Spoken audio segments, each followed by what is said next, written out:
You talk about failure, success, and yet somehow there was a moment where you still weren't quite fulfilled. Yeah, so at a certain level, you are kind of as good as everybody else. So it's all about like mindset, it's about outlook, it's about all these other things. And a lot of it has to do with what is happening with you when you're not in play. There's this great study, I'll share it with you. What was happening to people throughout a typical workday when they were kind of going back to back to back to back? Like their image was like red. It was like highly stressed, right? The people who were just taking little breaks, like 5 to 10 minute breaks throughout the day, they were still in the blue. And the reason that this was like shocking to me isn't just because like it was a pretty image to look at. It was more like, you're someone that has had multiple startups. You know, what is it that enables you to get out of bed in the morning after you fail?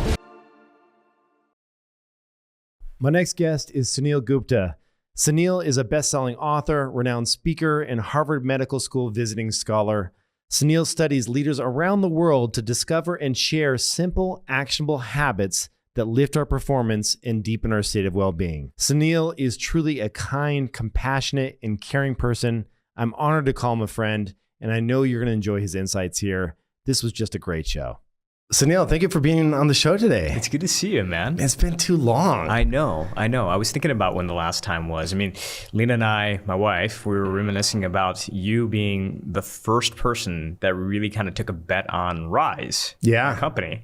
And I just want to say thank you for that. Oh, I appreciate that. Almost seems, it's very much one of those things in venture capital, as you know, where social proof matters a lot. And so when they see somebody else who they respect leaning in, then they're like, oh, well, maybe we should as well, right? And so as a first-time entrepreneur, you always have to find that one person who's going to take that first shot on you. And you were that for me. So I appreciate that, man. Well, that was when I was at Google Ventures, right? That's Google Ventures. That's right. Yeah. So that was back in the day. And I remember you came in and give people a little kind of overview of what Rise was and what you set out to create. Yeah. So Rise was one-on-one health coaching right over your mobile phone. There's a lot of those kind of services out there today. Yeah. This is 2012. Right? Yeah. So we're kind of going way back, kind of the birth of some of these sort of new types of services that were happening on the iPhone. In fact, it was so new at that time that Apple actually had me visit headquarters and present to Tim Cook, who had just taken over as CEO, on what this was all about, right? What were we trying to do? Yeah. And the reason I got interested in this is my father, when he was about my age, I'm 44, and when my dad was about my age, he had an emergency bypass surgery. So he dropped me off at school. He's like, I'm going to pick you up right here by the flagpole. I come out after school. He's not there. Yeah. Right? And so he's already on an operating table. And what I remember most is driving home. I'm in the back seat of the car. My mom is driving for the first time. She never drove the car. My dad always drove. And my dad is sitting in the passenger seat. This is a couple of days after his operation.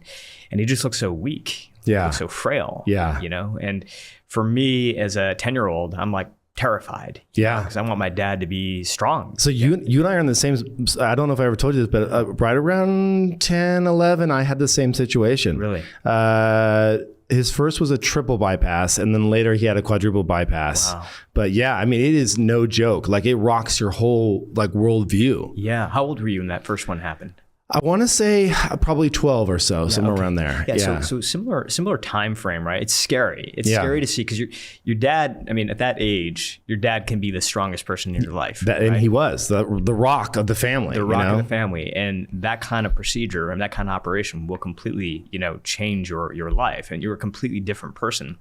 And it's different now probably than it was 20, 30 years ago when our fathers went through this. Mm-hmm. But at that time, it was just like he had aged 20 years overnight. Yeah. And so I remember thinking to myself, like, come on, like, Dad, you gotta be strong again. Right? Yeah. You gotta do something about this. And he turned his life around. He started to eat better. I remember getting up for school, he'd already be at the gym. He started to eat oatmeal instead of fried eggs. Mm-hmm. And at night we're Indians, we eat chapatis. Instead of having 3 or 4 chapatis, we'd have 1 chapati. He was very disciplined. Mm-hmm. And I remember, I was a kid, so I never said to him like, please don't stop, like keep going. But in my mind, I was like, just keep doing what you're doing. Yeah. You're moving yourself one more step towards like being strong again. And he never stopped. He's in his 80s now. I talked to him today. He did a 3-mile walk. Like he kept that going. So I was interested in all the people that helped him through that journey, right? It was nurses, it was doctors. I have a brother who's a medical doctor, and he would come home from medical school and he would help him. So he just had this team behind him. And the reality is that most people don't have that kind of team behind them. So Rise was basically like 4 people who are prior to getting to that space, right? Who are sort of trending in that way, that need to clean up their health and need to get into a better situation. How do we provide them with the same kind of one-on-one care and attention at a cost that they can afford? Yeah, it was a fantastic product. And one of the things I really liked about it, when you mentioned in the book, is you mentioned the power of telling a personal story when pitching, because you talked about this situation where you're in a room with VCs, no one's really paying attention. You were like, hey, should I wrap this up? And then you went into that very personal story and that captured their attention. Yeah. I always felt like when I was in front of venture capitalists, they wanted me to just kind of get to the point, get to the data, get to the slides, get to the market size, skip sort of the anecdotes, right? And I think to a certain degree, all of the data is really important. But, ultimately, when you walk into a room, what I've learned is that you're not just getting people to think a certain way, you're getting them to feel a certain way, right? Yes. And so what do you want people to think, but also how do you want them to feel? And the reason that matters is because, look, this is a venture capitalist, you're hearing pitch after pitch after pitch. And this is not just venture capital, it's really anybody who's hearing ideas all day long. It can be a manager, it could be a gatekeeper inside a production company, whoever it is. And the things that ultimately end up sticking with you are really the things that make you feel something, right? And data and numbers and market size, while compelling, aren't necessarily going to make you feel something. I found when I was telling my dad's story, people had the same reaction that you had. It was like, oh, my dad went through that as well. Or I'm scared because I saw a friend go through this, right? And so there was something relatable about it that we could talk about, right? And when we could connect at that level, it opened the doors to, okay, tell me now more about the market size. Tell me more about this. So the way that I ended up restructuring everything is like literally, I would walk in and I would talk all about market size and about how diets are a huge deal and how many people are struggling with their health and all that. And at the very end, I would talk maybe a little bit about my dad's story. I ended up flipping that. I would lead with this, like, this is why I'm here. Like, this is what I care about, right? I'm only doing this because of this story and because of so many people out there that are struggling with this type of story. And then I would get into the numbers. And when I made that switch, like really just everything started to change. Well, I think it's because a lot of venture capitalists, we want to see mission-driven entrepreneurs, largely because when the times are not good, and there will be many, you'll stick with it because it's something so core to you that you must see exist in the world that you have to stick with this mission, right? And you have to see this through. And so that's huge. I know that you also did some writing for politicians and help write speeches. When you sit down with a politician, and we'll definitely get into your book, but I want to pick apart this stuff as well. It's really fascinating because, when someone has something that they want to convey, that they want to not sell, but convince and kind of, get that camaraderie and that connection. It is about stories. And so many times, and I always wondered why it landed kind of flat on me. But when I see a politician say, hey, I was talking to Sue last week in North Carolina, and Sue said to me that her 2 sons couldn't afford college. And they always had this anchor of a normal person followed by a story that they hope connects with an audience. Is that the playbook that politicians use? Is it still working? How do you connect with an audience deeply? Is there a formula that you use for that? Yeah, and I think that's kind of what you're getting at too, is when it feels too templatized. That does not feel authentic, right? And it's interesting because authenticity, when I was working in politics in 1998, I did my first internship at the White House. Clinton was in office at that time, and I was part of the speechwriting team. And the word authenticity would get tossed around a little bit, right? But over the past 20 years, authenticity has become everything, right? It's it is exactly it's no longer a factor, it's a filter. Right? Meaning that if you don't think somebody is real, you discount them right out the gate, right? And what that means practically, if you're a politician or really whatever you're doing, is that you gotta figure out a way to be true to who you are. Right? And so in my first book, Backable, one of the things that I was trying to figure out is, why are certain people compelling inside a room? And I thought that the answer was going to be, it was something about their speaking style. It was about the way that they used hand gestures or certain inflections of voice or whatever it was, right? What was the key? And I found that it wasn't that stuff at all. And the reason that it wasn't that stuff at all is because I was able to find highly compelling people who had extremely different communication styles, right? So if we get past the surface, then we get into the real depth of what were they doing. What they were doing is they were finding something that they really believed in, right? It was less about charisma and it was more about conviction. What do I truly believe in, right? And then letting that conviction shine through really with whatever communication style you like resonates with you, right? Like just be real about it. Yeah. Like Steve Jobs always gets this really great reputation of being a strong communicator. And he was, but not for the reasons that we think. Go back and watch the original iPhone launch, and you're actually not going to see a highly charismatic presentation. He uses the word over 80 times. Wow. He's looking at his feet. He's basically breaking everything you would learn. He's breaking every rule you would learn in a communications class, right? And if he was getting trained by somebody who was like a speechwriter, they would be like, no, Steve, you gotta gesticulate and you gotta like inflect your voice and all that kind of stuff. He did none of that stuff. He gave one of the most powerful product launches of all time. Why? It's because he really believed in what he was saying. And he was letting that conviction shine through with whatever communication style really came to him naturally. Also, they had these jaw-droppingly cool new features where you're just they like, had a great product. You're like, holy shit, I didn't know a phone could ever do this, right? He was so good at that kind of like, where he'd be like, and this and this and this and this, and then bam, some big moment where you're just like, oh, I've never seen that before, you know?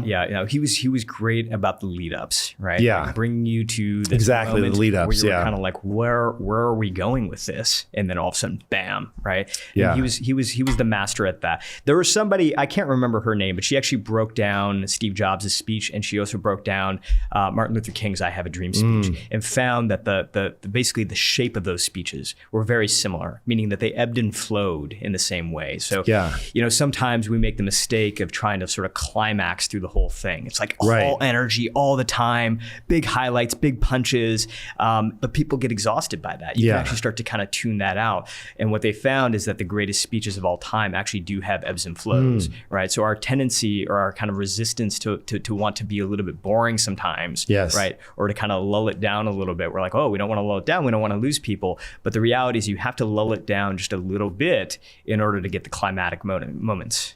Yeah, that makes sense. I remember that Obama speech before he was president, the really famous one where he's like, funny story about that. So that is the speech writing experience of my life. Not because I wrote that speech, but because I was backstage when it happened. No way. Yeah. So 2004, Boston.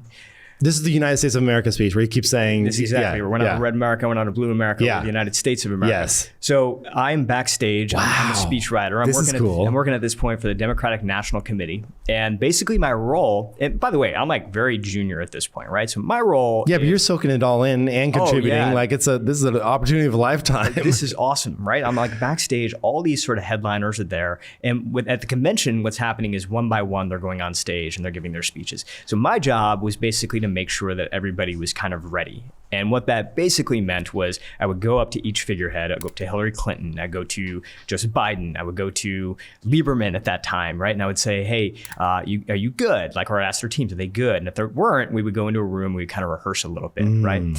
So that was kind of my role. And so you helped them, like, you were just like a sounding board for them? Sounding board, and sometimes we would fix things as well. Like for the more junior people, state senators, state politicians, sometimes they'd be like, hey, can you give this a look and help me clean it up a little bit? And so I would. Just before they go on? Just before they go on. But like the day of, right? Okay. Because so like the day of, people are pretty much backstage with their teams. They're kind of getting ready. We have a room for the writers at that time, like John Favreau, who ended up writing for Barack Obama, was in the room with me. So there's basically a team of writers, and you can kind of come in and say, hey, I'm not feeling too great about paragraph 2. Can you give that a little tweak, right? And that's what we would do. Okay, trivia of the day. What does MMA fighter Conor McGregor, Tony Hawk, and I have all in common? We are professional athletes at the top of our game. That is not true for me. The only thing we have in common is that we all use cold plunges from plunge.com. And that is why I'm so stoked that they are a sponsor. I've been doing cold training for close to 10 years now. And I have to say, nothing has impacted my mood and energy more than a cold plunge. I have more sustained energy throughout the day. I cut down my coffee intake now. I do a single cup of coffee in the morning, first thing in the morning, and then I go directly into the plunge. I have to say, plunge.com, their cold plunges, I think they're the best of the best. They have a whole wide range of options that you can have to choose from, which is great because everyone's at a different price point.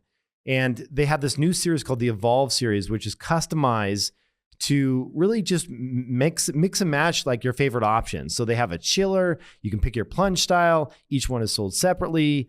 I went with the crazy edition, the iPhone controlled plunge all in, which is fantastic. A buddy of mine had a little less space and wanted to move his around a bit. So he got the Plunge Evolve Air, which is super portable and lightweight. They go down to really cold temperatures, 37 degrees Fahrenheit, which for the math nerds is 2.77 degrees Celsius. Check out all the options, plunge.com/Kevin Rose. Make sure to go to plunge.com/Kevin Rose. And they're just super easy to maintain too. I have a pool guy that does my pool. I don't even have him touch the plunge. I just do it myself. It's easy. Anyway, plunge.com/Kevin Rose.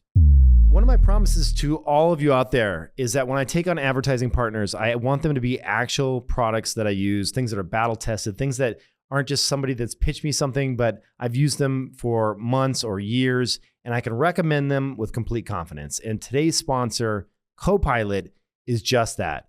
CoPilot is how I track my spending. It's how I do my budgeting. Back in the day, I used to use an app called Mint. That's no longer. They shut it down. By the way, if you're a Mint user and you have all your data back there, CoPilot has a really easy way that you can import all of your old Mint data. But the reason I like CoPilot is because they use machine learning. So they categorize things very accurately, and they have this engine that you can actually train and automatically apply rules to transactions as they come in. So everything just neatly gets categorized, and you don't have to spend a ton of time doing that. But I actually think that this might even be cooler. I really like that they bring in Amazon and Venmo transactions. So you can actually see the items that you're buying with inside of Amazon. It doesn't just say Amazon.com. And of course, you can zoom out to see your entire live view. You can get 2 months completely free with coupon code KevinRose.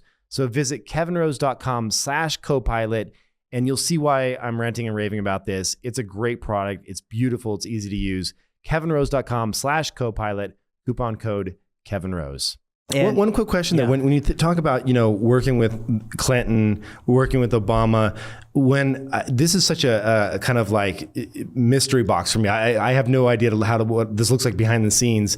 Paint a picture here. How many people does Clinton use on the writing team? How many people does Obama use? Is it like 10 people? Is it 3? Is it 2 really trusted people? And then what would you say are the percentage of contribution? It must vary from politician to politician in terms of like how much of the copy do they actually write themselves versus like, I agree with that. I'm going with there's this idea of like, okay, Obama's either typing it himself or he's like, this is the vibe I want to get out there. Right. Help me put like the right copy in place so that this message lands. Yeah. What's going on?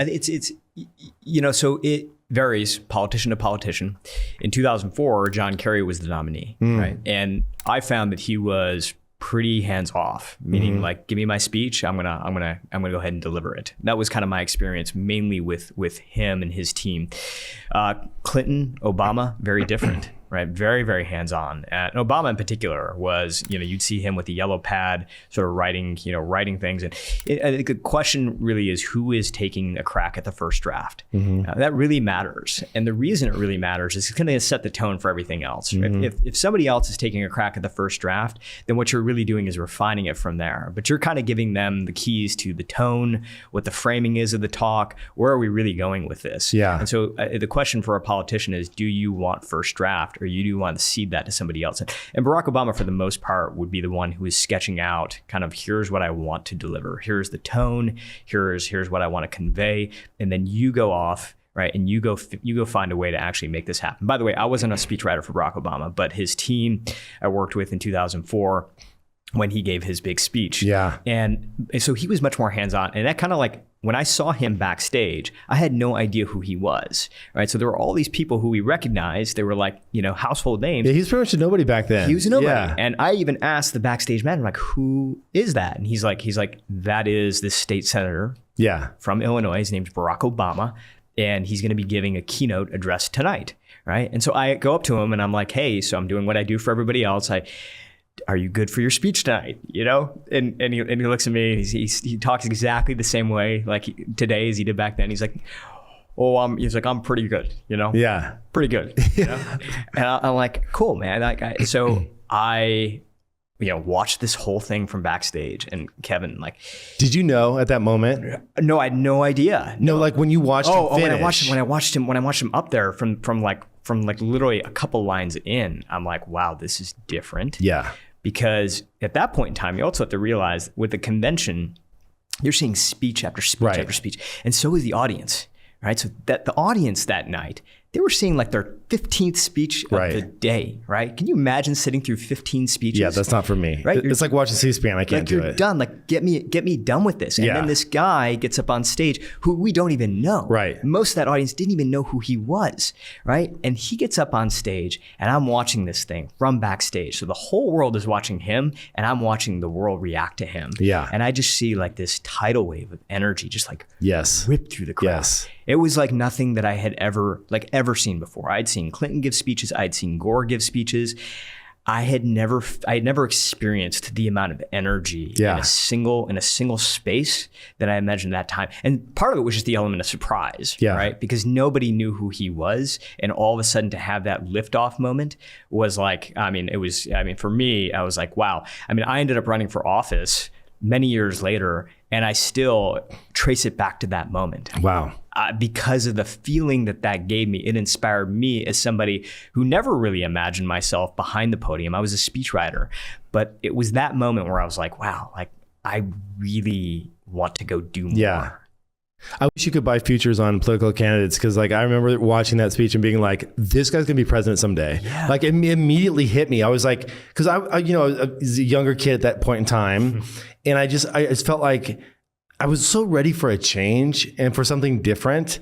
And then I was like, wow, this is really different and very special. Yeah. And it just I got energized, and I'm like, if that's doing that to me like it did to you, imagine when this hits the masses, he's going to activate a whole younger generation of voters. To me, it is literally the most inspiring story, even beyond politics. Like for anybody who is listening, who feels like they're not going anywhere in their life, go like peel back the layers on Barack Obama's story. So 4 years before that speech, he couldn't even get into the convention.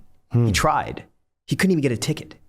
Right. And the reason was because he had ran for office. He and he lost in the primary. And so he ran for Congress at that point in time, and he lost by like a pretty big margin. So people thought he was like a nobody. In fact, little known story, people were actually recruiting Barack Obama to be a field operations person for John Kerry's campaign. Oh, wow. Right? Because he was that junior, and he was that much of a sort of like a entity in the party at that point in time.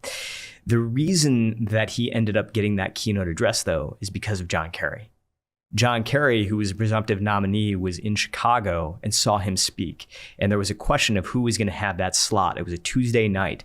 Who was going to end up having that slot? And they thought it was going to be this guy named Harold Ford Jr., who was a senator from Tennessee, much more senior sort of person. But John Kerry saw Barack Obama speak in front of a school, and he's like, there's something about that guy. And I would like, if I am the nominee, if I end up closing this thing, because at that time, I remember Howard Dean and other people were still kind of in the race. But John Kerry was like, if I'm the nominee, I want that guy to give the keynote on Tuesday night. That's amazing. So how do you take, you're someone that has had multiple startups, and even just talking about Obama here and his failure prior to becoming and leading down the road that eventually led him to become president. What is it that enables you to get out of bed in the morning after you fail? Like, what's your secret to continue to pick yourself up in those hard times when ultimately, we all fail? Yeah. Well, so, 10 years ago, like almost to the date, the New York Times does a big story on failure, and they choose my photo and my story as a big part of that story, right? So it literally, if you, there was a point in time where you literally could have Googled the word failure, and my face, and literally my face would have been. Oh my God. And if you Google my name, certainly the first thing you would see was a New York Times article pointing out all my failures. And did you participate in this actual article? Did they interview you? So I ended up giving a speech to a conference called FailCon. Okay, yes, I remember. Yeah. Remember FailCon? Uh-huh. It was out of San Francisco. And this was like one of their first years doing it. And I was like, okay. So I go up, and the reason I was speaking, the reason they had reached out to me is because Groupon had just crashed, and I was part of the early team at Groupon. I remember that. Right? So there's colossal it was a big rise, and then like this just like colossal failure. One of the most massive, quick, did they make $1 billion valuation? Whatever it was at the time, it was outrageous valuation. So when Groupon went public, it was over $20 billion valuation. Wow. We lost about $15 billion in market value very quickly within a few financial quarters, and that never came back. Right. So it was and literally you rewind the clock 1 year before that, it was being called the fastest growing company of all time. It was a cover of Forbes magazine. I mean, there was so much heat behind it, right? So it was such a disappointment that it caught everybody's eyes. And I was part of sort of that original story. I was their first head of product development. And so they asked me to give this speech on stage, and I'm talking about our missteps. And I don't know this, but there's a reporter from the New York Times in the audience. So that's the article, right? And they do the background on me. They sort of point out all these failures I have. And look, I mean, it was funny because I would go to the bar and I would laugh with my friends about it, like, oh, you're the poster child for failure. But the fact is, it actually kind of hurt, right? Because here I am, like trying to make it, trying to be known as successful. And every time you look at my name now, I'm going to be synonymous with failure. Yeah. So a mentor of mine, she convinces me to do something with the article. She's like, just like use it. And the piece of advice that she gave me, I always come back to, is long-term success can often come from short-term embarrassment, right? If you can do something with it, if you can learn something from it. So what I decided to do is I started emailing this article out to all these people that I admired. People who had no idea who I was, right? From Oscar-winning filmmakers to titans in tech to leaders of large iconic companies. And I would basically say, I would actually send them a link to the article, and I would say, hey, as you can see, I don't know what I'm doing. Would you be willing to give me some advice? Yeah. And the response rate to that email was like just way, way higher than I thought it was going to be. I mean, people like responded. They were like, sure, I will grab time with you. But the difference wasn't just the number of conversations. The difference was the quality of those conversations. Because I was reaching out to them not as somebody who was like, hey, look at all this stuff that I've done. Can you help me do more? It was like, I'm literally the poster child of failure. And what that did is it allowed them to talk about their failures. And a lot of it I didn't know. Like if I looked up their bio, I looked up their LinkedIn profiles, I didn't really see all the misses. Right. So they were telling me these stories. People prune that out. People prune it out. They prune it out, or it eventually starts falling lower and lower because we end up sort of celebrating the big wins, but we kind of dismiss. We don't know that there were these losses along the way. And so I ended up sort of just getting an education on, not just what it was like to succeed, but what it was like to fail, right? And how do you sort of rise up from that? And for me, like those conversations always kept coming back to purpose.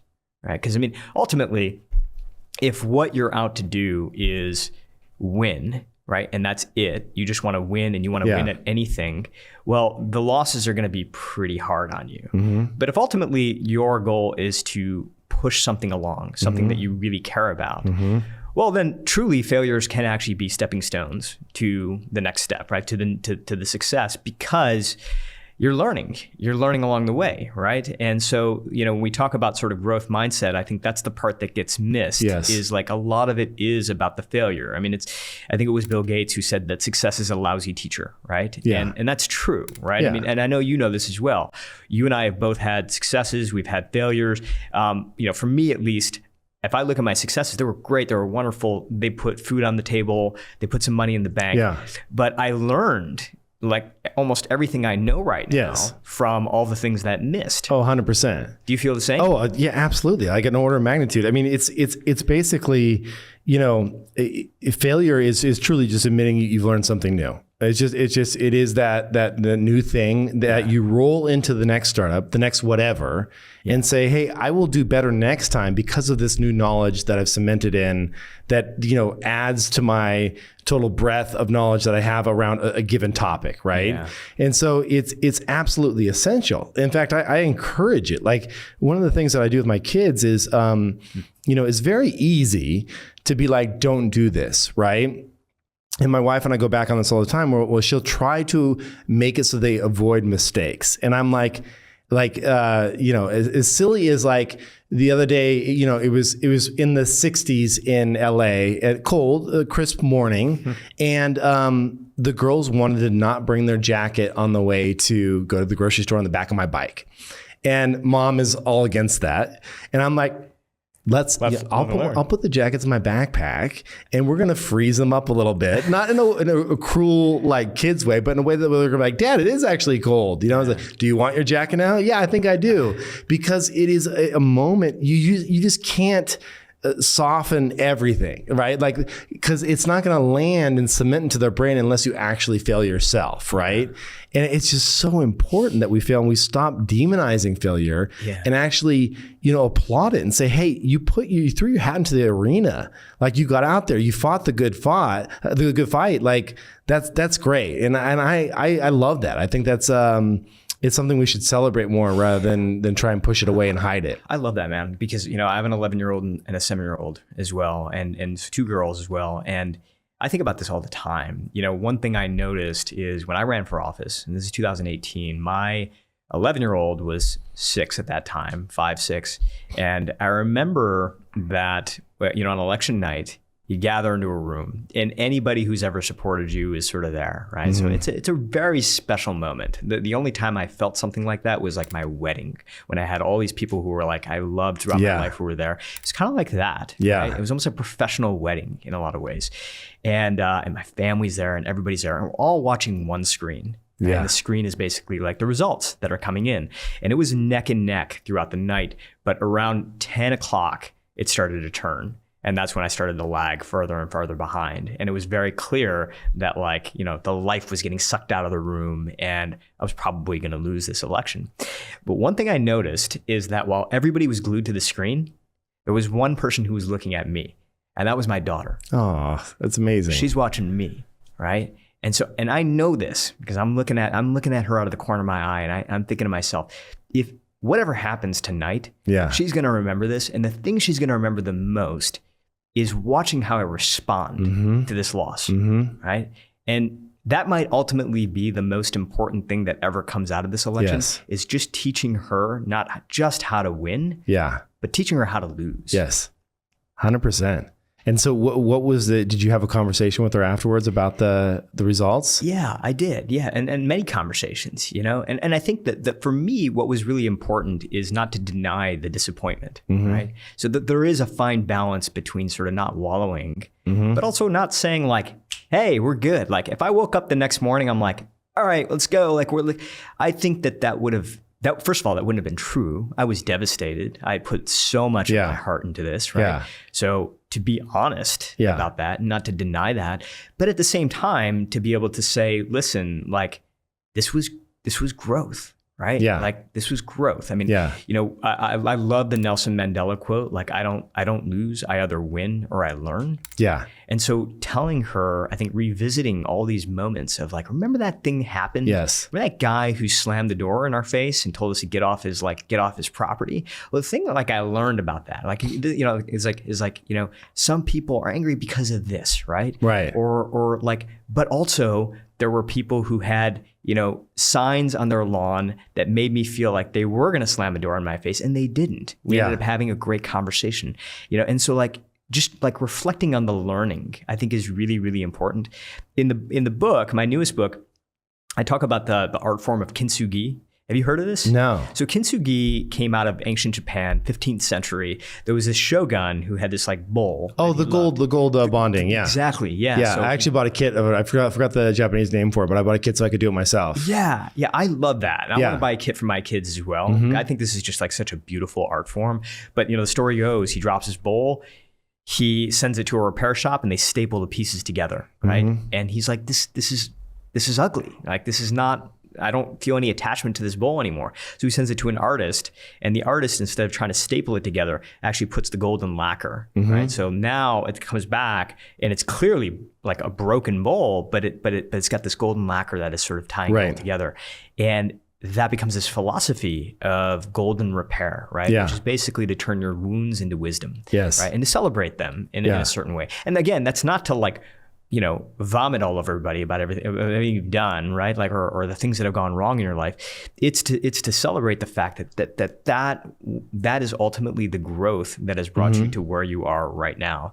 And so, yeah, I think about this all the time. How do we not just teach our kids how to win, but how do we teach them how to lose? Yeah, it's funny. My oldest, she's in kindergarten, and they had a little play where everyone goes up and gives a little talk. Like, it's like a 3-sentence thing about your prehistoric creature that you are. And mine was dressed as a Smilodon, which honestly I didn't even know was a creature until she told me it was. I didn't know what a Smilodon was, but it's a cat with big teeth. And then I was like, okay, like we're at that point now where you're actually teaching me things. I thought this would be like maybe like 6th grade, but like we're doing it in kindergarten. Okay, I'm fine with that. But she goes up there, and she was the only one that just wasn't ready to give the talk, wasn't ready to to say the words in front of everyone. It was a pretty intimidating kind of scene. And so the day before, I pulled her aside, and I knew she was going to get on stage, but they were going to play a recording of her saying it, which was super nice of the school to be able to do that, And I just said to her, I said, listen, because I know a lot of kids are talking about giving their talks and all that, and said, I just want to let you know, it doesn't matter to me that whether you give this talk or not. You still can tomorrow if you want to.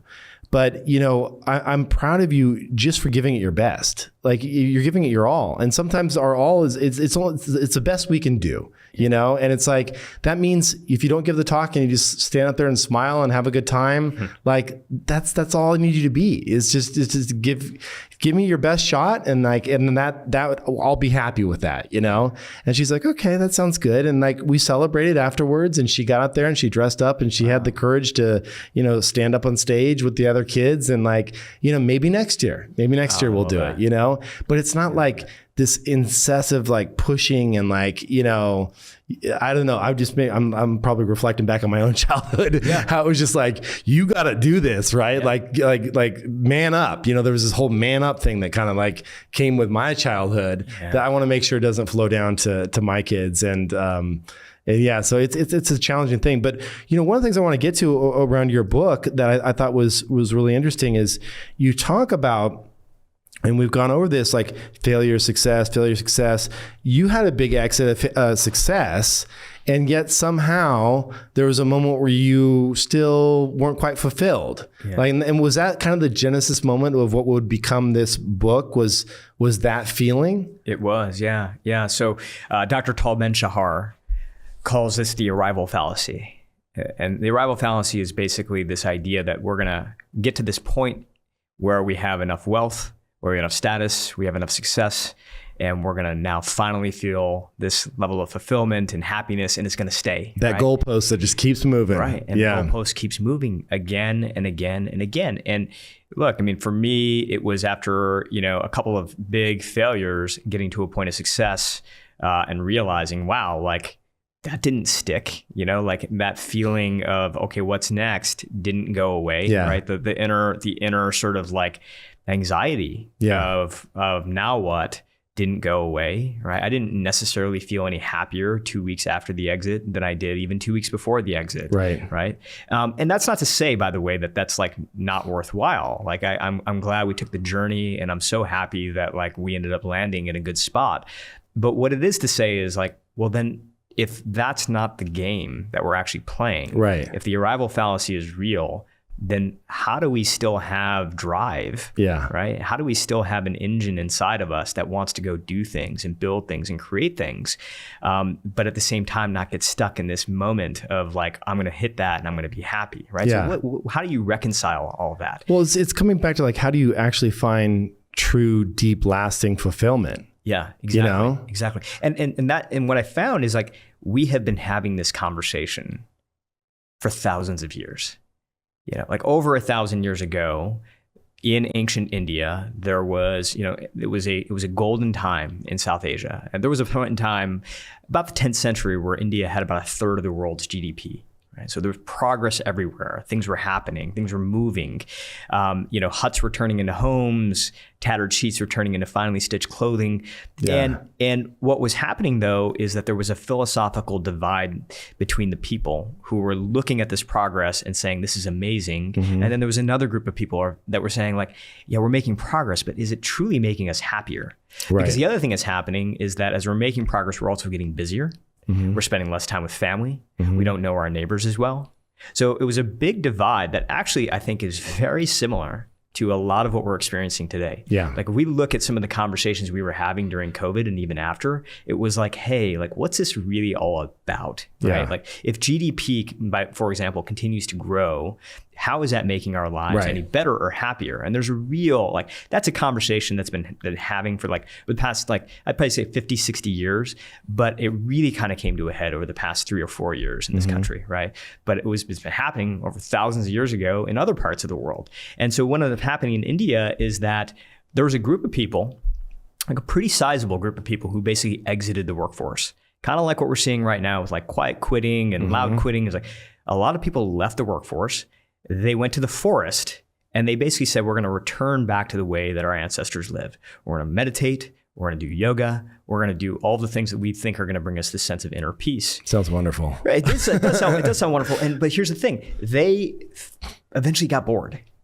Right? Yeah. And then they found themselves in the position that I think so many of us find ourselves in, which is like, it's a rub either way. If I'm in the forest, whatever my version of my forest is, and I'm sort of disengaged, well, then I get bored. But if I go out into the outside world, then I go back to the grind, like I'm going to burn out, right? Yeah. So it's boredom versus burnout. Like which one do I choose? And both seem like bad options. Right. So you hear a term often, and you talk about it in the book, this idea of work-life balance. Yes. Right. And it seems that people say that a lot.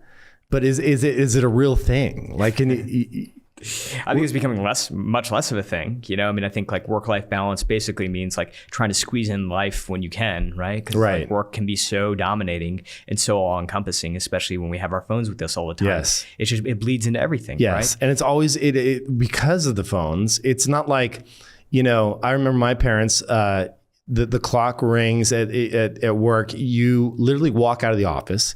They didn't have cell phones.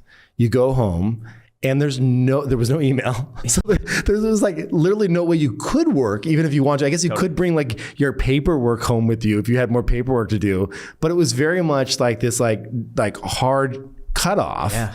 And now it just bleeds into everything we do. Yeah. And then you wake up at 1 a.m. and you're like, oh, let me just check my email real quick. You're just sitting there and you can't go back to sleep. Yeah. And you're back in. Totally. My parents both were auto workers. So they would punch a clock and they were done, right? They come home, they were done. There was clear division between work and life.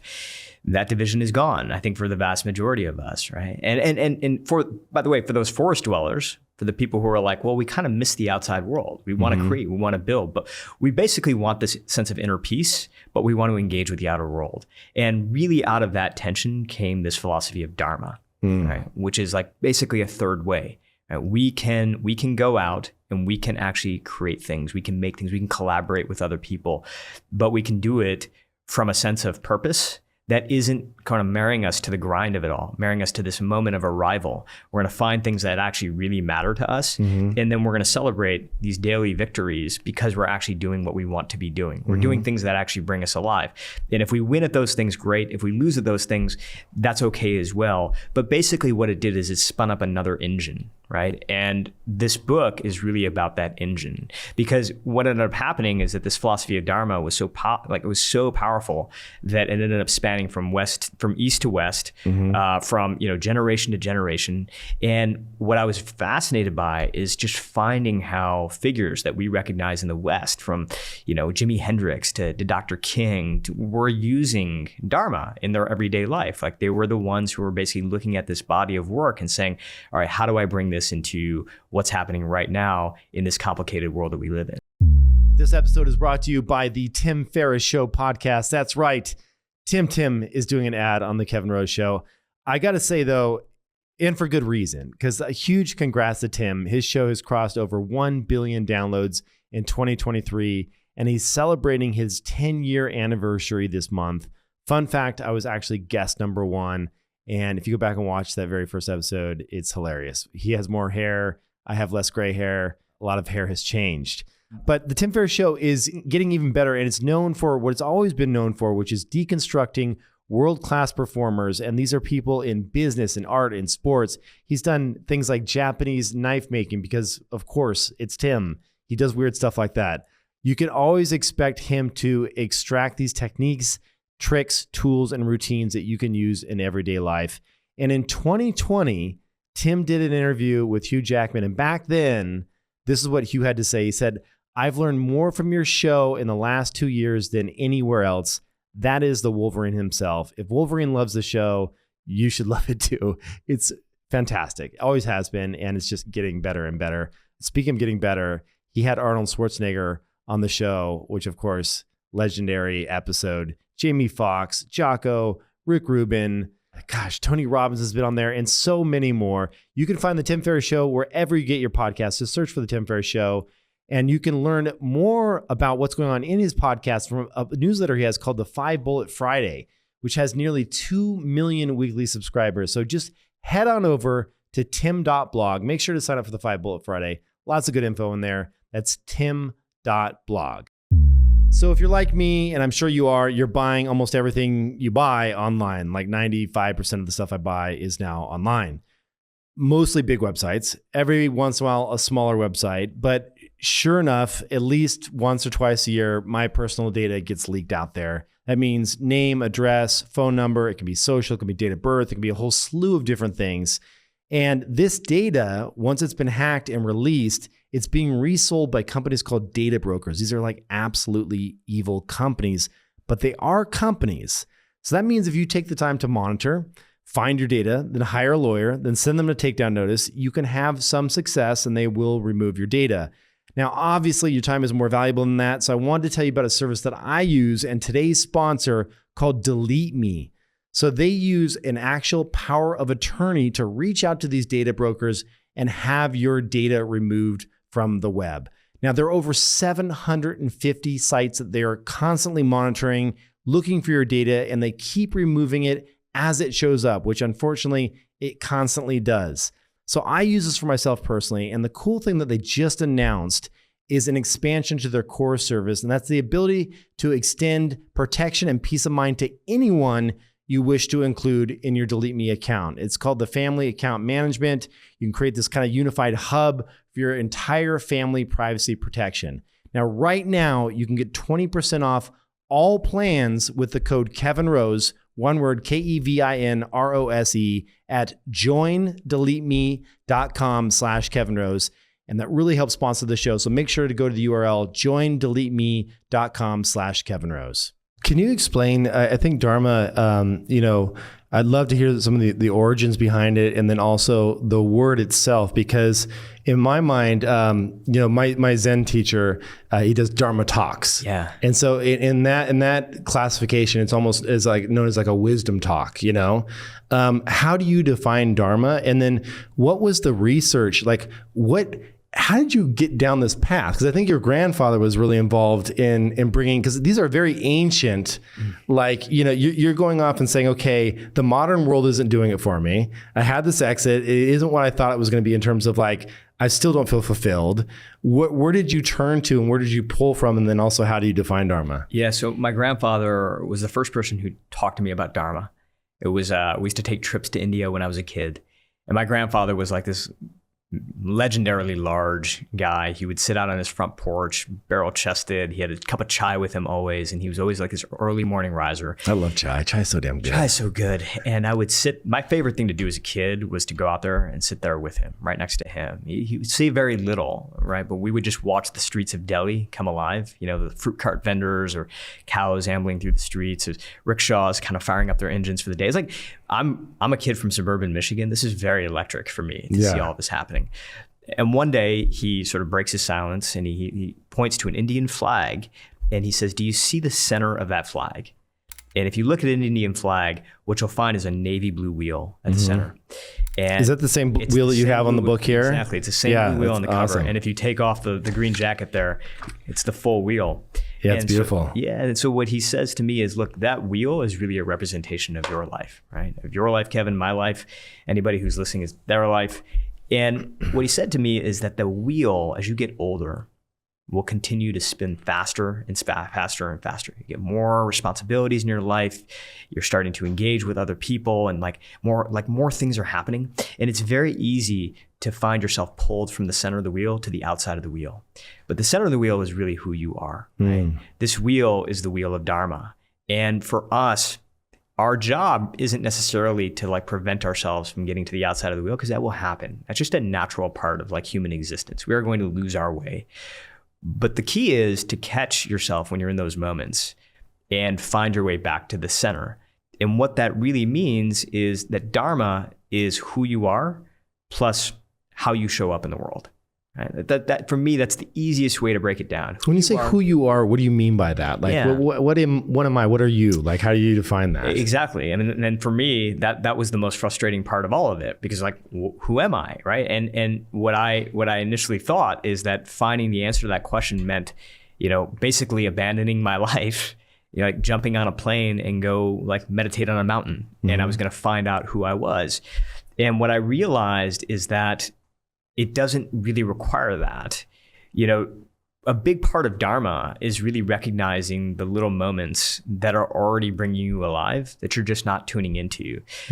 Cus D'Amato was this boxing coach. He coached Mike Tyson. Muhammad Ali called him the greatest coach of all time. And he had this philosophy about finding greatness. And what he would say is that he would look for a little ember inside of people, a little spark.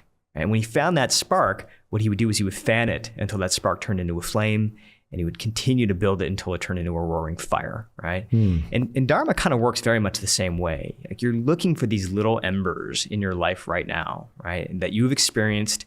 Most likely it could be in the past week, it could be in the past year, but there were little moments that have brought you, that have given you that flicker, right? That energetic boost. The challenge is that oftentimes we don't pay attention to those things. And the other challenge is we think that those things are a function of skill, meaning that the things that we're really good at, right? And as it turns out, when I go out and I unpack the Dharma stories, the people who really were able to find their way back to the center, it wasn't competence that got them there. It was curiosity. Right? Curiosity is a much better signal of these little embers inside of you. It's not, I was really good at something. It was, I was really curious about something. That's where I felt that flicker. Can you give me an example of a story or two of people that have found that? And so there's a nurse. She's actually based here in LA. Her name's Karen Struck. And her story is fascinating because she's an ER nurse for 20 years. And she is, doing all the things that a nurse will do. She's doing bedside checks. She's monitoring diagnostics. She's administering medications. She's doing all these things day by day. The part of her day that she decided was bringing her alive, when she really kind of took a step back, was doing patient paperwork, which was really odd because when she compared notes with her colleagues hated patient paperwork. Seems like the worst thing to do. Yeah, the worst thing to do. And so when she started to kind of get curious about this curiosity, what was it about this patient paperwork that was drawing her in? What she realized is that it wasn't just an opportunity to fill out the clinical details about a person. It was to tell their story, right? Not just what their diagnostics were, but what do they care about? What really mattered to them? Who loved them? What was life like back at home? And she was taking it upon herself to add some of these little notes and little details. And as she added these little notes, she realized that there was that flicker inside. It just brought her alive, right? And so she continued to kind of lean into this. And this paperwork became legendary in the hospital system. People loved reading Karen's notes. Clinicians around the hospital would look forward to the moment that they could step into a room and pull out a pad and it said Karen Struck at the top of it, because she would fill out so much detail about a patient that when they read it, it would remind them not just of the patient they were serving, but the person who was behind that. Was that productized at all? it wasn't productized as far as I know. I feel like it needs to be, right? Because like if you're in a hospital situation, one, you're in a horrible state or something is wrong with you enough to put you in that situation. Yeah. The more intimate you can get with someone, the more personal you can get with someone. Yeah. I have to imagine that it's even linked to better outcomes when you can lift someone's day in a very personal manner, you know? You know, it's so interesting because I always remember like with my primary care physician, even as a kid, like walking in, if they could say something like, how was that soccer game? Right. Totally. Just something that they detail. picked up, something they remembered about you. Yeah. So it just makes the whole experience more human. And yet like, it's very rarely used. Like when a doctor does that, they're like a shining example, right? Which I think part of the reason that for her, it was this little ember in this like otherwise very sort of like sterile kind of system where she was like, I like that. And I want to continue doing that, right? And she becomes this like rising star within the hospital system. And it's because of these patient notes that she was writing, right? Those became sort of her way of saying, I'm in this job that I'm not going to be able to leave necessarily. I've spent 20 years doing this. I'm not going to like rip off a Band-Aid and go buy a one-way ticket to go do something completely different.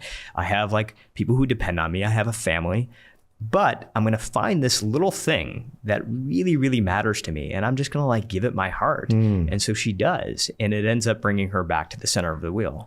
I've heard people say, you know, your kind of mission in life, meaning like to me, is to find your life's work, like to find what you can really give your whole to. Is that a bit of what you're trying to unpack here? Is like trying to find those like that's very much tied to a career. How do you find like if that career goes away, like how do you have to have multiple Dharma homes to pull from? I think you can. Yeah. For my parents, they both got laid off on the same day. Yeah. This is in 2001. You know, and they worked in the auto industry for over 30 years, but you know, Detroit was melting down at that time, and you know, they both got the pink slip. And the best part of their day, they both worked at Ford Motor Company, so they would actually commute to work together. We lived in a town called Novi. They worked in Dearborn. It was about a half-hour commute. And the best part of their day was when they got to listen to Indian music on the way to and from work, and they would both sing. Oh, that's amazing. Yeah, so like side by side, husband, wife. That's like the cutest thing ever. Right. So so the thing about it is when they lost their jobs, they also lost that commute. Right. So like it was more than just a job. It was more than a job. Yeah. That was the part of their day that kind of brought them alive. Yeah. And so like my dad, I remember he was really depressed about this. And you'll get a kick out of this. This is 2001. He ends up hearing about Napster.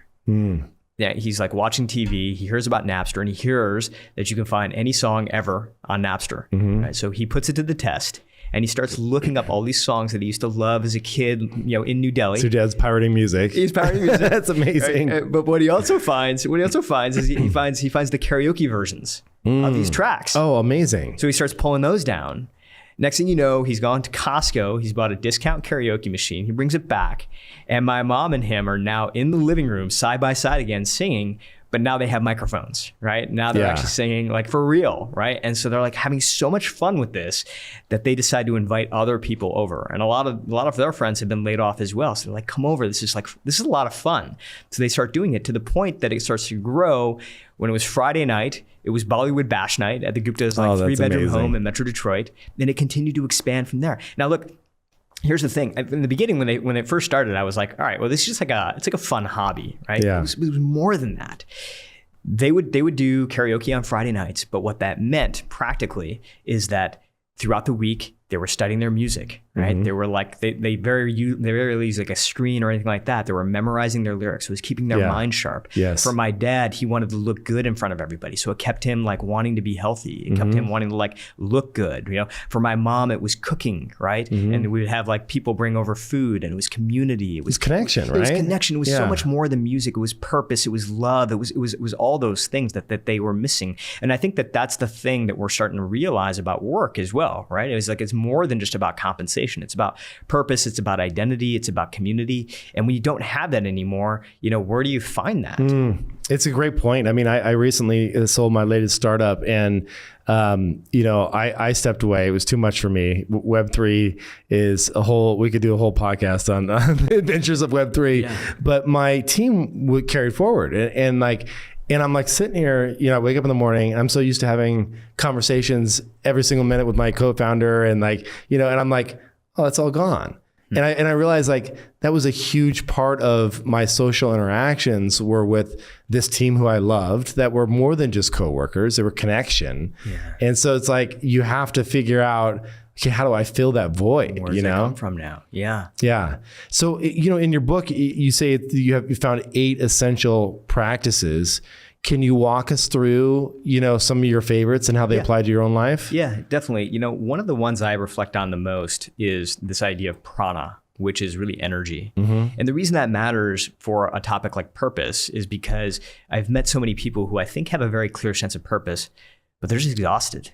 They're out of energy. For the past 10 years, basically since that failure article came out, I've been studying all these leaders, right? I've been flying around the world. I've been talking to people who have reached the top of their game. And I'm trying to understand, like, what is it that really separates people who have achieved greatness versus those who have fizzled out? And what I realize is that the people who fizzle out, they don't run out of time. They usually don't run out of talent. What they almost always run out of is energy. They just don't have enough gas in the tank to keep doing what they want to keep doing. And yet we tend to spend a lot of time thinking about time management, right? Like we have an impossibly long to-do list. It's very rare that I meet somebody here like these days who isn't like completely overwhelmed, right? But the way we're trying to manage through that is through time management techniques. Because that's what we've been taught. To streamline, to plan, to optimize. We do whatever we can. If you go on Amazon, you look up time management, over 10,000 results. Oh my God. My Todoist, I use Todoist, the app, Yeah. And I'm literally some days like scared to open it because I'm just like, I know it's going to be a laundry list of things that are just going to take me forever. I'm the same way. I use OmniFocus still. Like I've been using. Oh, that's old school. It's old school. Oh, damn. I know. I've stuck to it. I haven't heard OmniFocus in like 2 decades, man. It's funny. That's legit. Andrew Mason, who's the CEO of Groupon, got me onto OmniFocus when we were working together. And it's funny because the other day we talked. And I'm like, I'm on OmniFocus. He's like, you're still using that? That's amazing. But like, I love it. And so, the point is that like, we think we can try to time manage our way out of this stuff. Yeah. Right. And at the end of the day, what ends up happening is we just continue to get more and more exhausted. And the lists get longer and longer. And I think we get stuck into this pattern where we think that if we can throw more time at things, it's going to solve the problem. Right. But as we know, like, what great work being like your best self really requires is like full engagement, right? And full engagement is not about the number of hours you give to something. It's about the quality of energy that you bring to each one of those hours, right? And so if you are exhausted, you can throw as many hours as you want at a problem. You're not going to get the outcome that you're looking Especially for. creatively. Because creatively, like if you start to like lose that energy, so goes the creativity, right? Like if you're overwhelmed, I found that like the last, call it 6 months of my startup, I was so overwhelmed by the day-to-day chaos of Web3 that the creative juice like just went out the window because I was just drained, It's just, and the opposite is true as well, right? I mean, you see like great works like Clockwork Orange written in a week, right? Like, Dickens wrote some of his books in like less than a month, right? Yeah. But on the other hand, there were some that took him years, right? So it's like these creative bursts where all of a sudden you're like, oh my God, I'm flying through it and I'm getting more done in one day than I could in multiple weeks because I'm so dialed in, right? What is that thing that allows me to do that? Is not time, it's energy, right? And yet very few of us know how to manage our energy. That is not something that we learn. Well, you got to teach me how. So the chapters in this book are really like, that was one of my favorites, was to kind of really go into like, what are people doing? One of the practices that I talk about in the book is this idea of rhythmic renewal, which basically means if I'm studying these great leaders, like I'll give you an example, Martha Stewart, and we'll talk about what rhythmic renewal means. But Martha Stewart, when I sat down with her, she's like 82 years old. She's got as much energy as like a 20-year-old. I had no idea she's that old. That's insane. It's crazy, man. And I mean, I'm like struggling to keep up with her in this conversation. Yeah. Right? She's just she's so fast. She's so sharp. She's so energetic. And the people who have worked with her have been like, she has more energy now than she did even back then. And I'm like, well, how does she do this? And this idea of rhythmic renewal came up for her, and it comes up over and over again, which is that throughout the day, what she is doing is she's deliberately taking these breaks.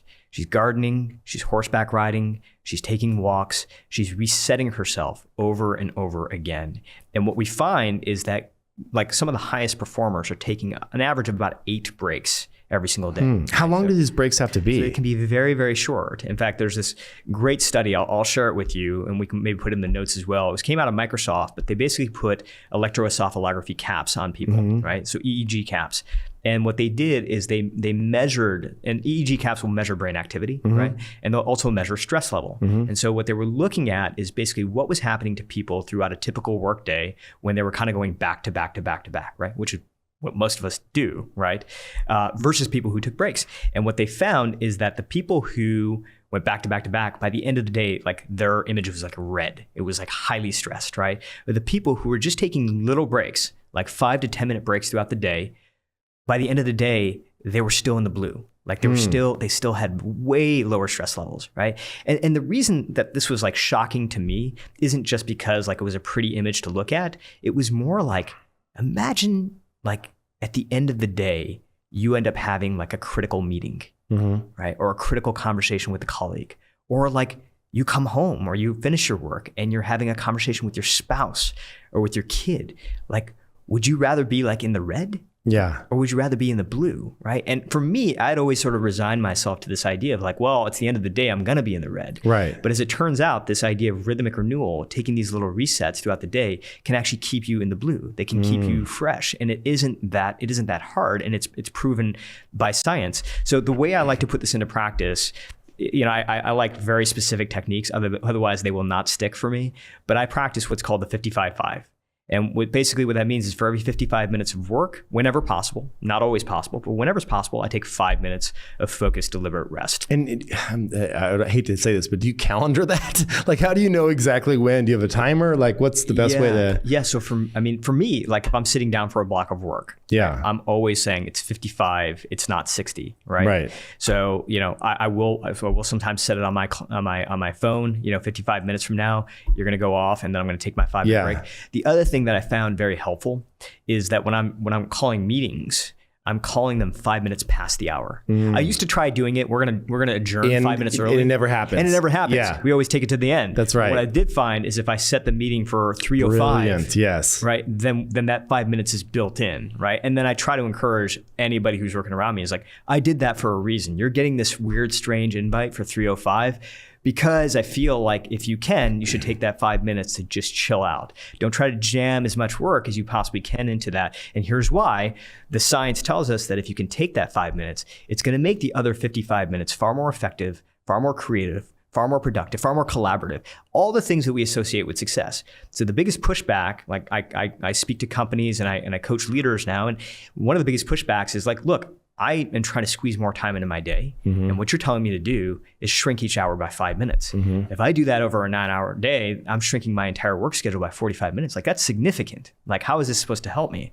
And again, the answer is because those 5 minutes are just going to make the other 55. Yeah, it's quality, not quantity. It's quality, not quantity. And every time I test this with people, the biggest piece of feedback they come to me with is like, by the end of the day, for the first time in my life, my career, I am feeling as much energy at the end of the day as I did at the beginning of the day. And it's always shocking to people because it's so simple. And what do you do though? What do you like for, so 5 minutes, 5 minutes, 5 minutes, I'm going to be like, okay, may I have to use the bathroom and grab some water? Like, is there something to do during that 5 minutes? Yeah. Okay. So 3 categories that I think about, right? This is because I'm a geek this way, but I think about connect, challenge, restore. Okay. These are the 3 categories that I think about. In the connect category, the sample activities are phoning a friend, right? Literally calling a friend. And oftentimes it's like, well, 5-minute phone call, like I get sucked in for a half hour, call the friend. And immediately if they pick up, just say, hey, listen, I only have 3 minutes right now, but I just wanted to say like, what's up, right? And I got to jump to this thing, but I just wanted to say what's up. I want to hear your voice. I want to tell you I'm thinking about you, right? So phoning a friend, brilliant way to spend a 5-minute break. Yeah. Playing with a pet. Right? Playing with a pet, amazing. So much data around just petting your dog, petting your cat. Drops your cortisol levels. Blood pressure. Writing a kind note. Another way to connect with somebody, right? Doesn't have to be for a particular reason. Just literally, I was thinking about you. Another way to lower stress is writing a kind note to somebody. Can that be an email or is that? It can be an email. It can be a text as well. As long as you don't get sucked into like, you know, a social back and forth, when you're doing it there, right? Like, but like you're there and you're typing it out and you're present with that thing. So the second category then is challenge, right? So push-ups, sit-ups, puzzles, playing an instrument. I was on the set of Top Gun 2 when I was doing this book, and wait, Maverick? Yeah, Maverick. Oh yeah. my God, yeah, that's amazing. So I was talking to Jerry Bruckheimer, and one of the things that I learned was that like this idea that like there were these trailers everywhere. So it was like Tom Cruise's trailer, Jennifer Connelly's trailer, Miles Teller's trailer, John Hamm's trailer, right? Everybody has a trailer. And one of the things I learned when I was on set is that what they do inside that trailer directly impacts what they're going to do on the set. Right? How they use that time really, really matters, because what they're really doing is they're coming back to center. Right? And we all kind of have these trailers in our life, right? Mm-hmm. Like this opportunity to go reset. Are we squeezing more work into that time, or are we going to use that moment to reset? The classic story is Jon Favreau, the guy who made a bunch of the Marvel movies. Yeah. He plays the ukulele. Right? Crazy. Like he goes into his trailer because he's acting, he's directing, he's writing, he's doing all this stuff. And it's a lot on set. But he goes into his trailer and he plays a ukulele. And that's his way of resetting. Oh man, right? I love this. Yeah. So like an instrument can be a great way. And then the third category is restore, right? And restore is like taking a walk, right? Even like walking to the mailbox and back, getting some fresh air, mm-hmm. right? Like doing some breathing exercises, if that's your thing. Like you don't need to meditate necessarily. Like it could just literally be being like taking a couple of belly breaths. We take like somewhere between 20 and 30,000 breaths every day. The vast majority of them are shallow for us. Yeah, no doubt. And what's interesting about that is that when we're stressed, we start to shallow breathe, right? It's mm-hmm. one of the symptoms of being highly stressed. But what I realize is that it works in reverse as well. So if you are shallow breathing, you actually can trick your body into thinking that you're stressed. So if you've ever had these moments when you're sitting at your desk and it's like, nothing is particularly bad right now. Like everything is like fine, but all of a sudden you're feeling this anxiety like build up for no apparent reason. There's a good chance it's because you're shallow breathing, right? It's a good reason. Like you're basically telling your system something's wrong here. Have you heard of a product called AeroFit? I have, yes. So it's a mouth breathing apparatus that you can adjust the air intake. So it actually forces you to like struggle and take deeper breaths. Yeah. And it comes with a companion app. Perfect thing to do it for 5 minutes. Totally. Yeah. I mean, just taking like a few deep breaths. I mean, it's amazing. And like Huberman has some good techniques around this as well, but like taking like long exhales, right? Yeah. So deep breath in, long exhale out. Yeah. 4-7-8 is great. 4-7-8 is great. Box breathing is great. It's fantastic. Like any of that. The point, honestly, I think like to simplify it even further, I think transitions are really the key word here. Like getting out of an environment. Yeah. Like the 200, like Fitbit says, take 250 steps an hour. Exactly. Yeah, exactly. Something to transition this back-to-back world that we have now found ourselves in, right?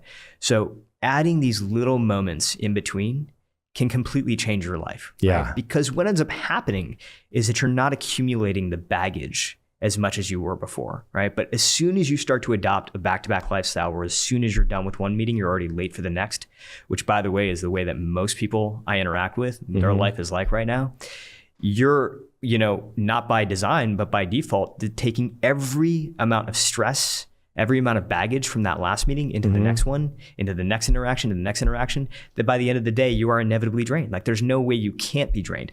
But it's just by adding these simple moments of transition in between that you can kind of dump the baggage. What do you think Steph Curry does? Well, it's interesting because sports was a big part of this book as well, right? And like if you look at like somebody like Steph Curry, or you look at like professional tennis players, for example, one of the things that continues to come up over and over again in sports science is like, at a certain level, you are kind of as good as everybody else, right? Like talent is no longer the thing because everybody is just like so uber talented, right? So it's all about like mindset, it's about outlook, it's about all these other things. And a lot of it has to do with what is happening with you when you're not in play. Meaning when there's a timeout, or when like, when you've got just like literally 10 seconds before the other team collects their stuff and like starts to move again. What are you doing during that time? You see this a lot in tennis, by the way. Like if you really study like the best tennis players, they're very, very disciplined about what they're doing in between points, because there's about as much time in between points as there are in play itself. So you are getting really deliberate about how you're spending that time. There's a lot we can learn from that. Yeah, I'm curious when you think about tennis. I always and this is just an outsider looking in, but when you watch someone in tennis, they seem to be very, very focused on the next, what they're about to walk into in the next serve. On the basketball front, I would say like someone like a Steph, you just see, don't get me wrong, like if it's a finals game or something, like there's the laser focus, but there's also an essence of play with him where I feel like he's so good almost because he has the wiggle, like the he's not gripping too hard. He's just flowing more. I love that. Is there anything there? No, I think there's totally something there. Alex Lowe, the mountain climber, he was asked, who are the best mountain climbers in the world? And he said, that is easy. It's the ones that were having the most fun. And I think that is true across really anything. And by the way, I think this is kind of the crux of Mihaly Csikszentmihalyi's research into flow, right? When he was talking about flow, I think what he was really talking about was fun. And this idea that you had lost yourself so much in the work that this boundary between work and play kind of disappeared, right? You kind of almost didn't know which one was which. Phil Jackson was a basketball player at one point, right? Zen master too. Zen master, basketball player. Like I love reading his books, and he had a piece of Scotch tape in his locker when he was a player, and this piece of Scotch tape said, "Make work your play and play your work." Right? So blur the boundaries in between these two things. And I think about that a lot, by the way, because it sounds like you and I kind of came from like similar sort of upbringings where it was like really about like get shit done and like go do your thing, like. But the thing is, like, you can miss out on like the fun, right? 100%. It can be completely about the work. And so I find myself now in these patterns where I am even like with stuff that I love. Like I fucking loved writing this book. It was like the best thing ever. But I found myself in these moments where I was getting so serious about it. I'm like, I got to get this done. I got to get this to my publisher. I got to get this thing. And I'm like, whoa, like this is supposed to be fun. Right. And so one of the ways I use these 5-minute periods now, these little transitions, is asking myself, in this next interaction I'm about to have, like whether it's a podcast or whether it's a meeting or whatever it is, how do I have fun with this? And I find that just asking myself that question, how do I have fun with this? The answers will start to come, right? Like there's no real playbook here. Literally, if you ask yourself, how do I have fun with this? You will find a way. Give me some more. The 8. I'm curious. I obviously don't want to go through the whole book today, but I would love to have a couple more. These are fantastic tips so far. I love our conversations. I mean, look, upekkha is another principle. And what upekkha is basically this idea of finding comfort in the discomfort. So I know you've studied Buddhism. Very stoic type philosophy too. Very stoic and very Buddhist as well. Like there in Buddhism, the Buddha would like to tell this tale of the prickly porcupine. So when followers would gather around, he would tell the story about how these porcupines in the winter gathered together for warmth, right? Because it was cold outside. But what they found is that as they gathered closer together, what happened? They started to needle each other, prick each other, hurt each other, right? And so eventually they got tired of one another and they disband and they go out into the cold. And what happens? They're like your daughters that day on the bike ride. They're like, I'm cold. I need warmth. So eventually they find a way to come back together again and find a way to have comfort in the discomfort, right? So for us, how do we do that? Because, look, the answer isn't, I'm going to go like retreat from all the people in the world because people will annoy you, right? Like it's inevitable. Bob Marley has this great quote, which is like, everybody is going to hurt you. You just have to figure out who's worth suffering for, right? And I think there's a lot of people worth suffering for. It's our families and our loved ones, of course, but it's also like our customers. It's our colleagues. Like there's a lot of people who are worth suffering for. The question becomes not how do we escape those environments, but how do we learn to find comfort in the discomfort? And for that chapter, I really drew on Viktor Frankl, who wrote Man's Search for Meaning. Holocaust survivor. He was a neurologist. And what he would talk a lot about was this idea of equanimity. And the way he defined equanimity is that in between frustration and response, there is a space. And inside that space lies your freedom. So if something frustrates you and you respond right away, you have no freedom. Right? Sometimes that can be seen as a power move, like I'm going to react quickly. But the reality is if you are responding immediately to these things, you don't have your freedom. Yeah, you don't really choose that. It's just like it had to come out because it's just like a quick action that you didn't contemplate at all. That's right. Yeah. It's an illusion of control, but you actually didn't have control. Yeah. Right? Because it was so knee-jerk. It was so impulsive. And if you can start to expand that space just a little bit, you will start to find like a whole new fresh outlook on life. Your ability to deal with people will completely change, right? So the question then becomes, how do we how do you take a beat? You have to take a beat, right? Take a beat? And I find it very useful, talk about this in the book, of finding what I call a home base.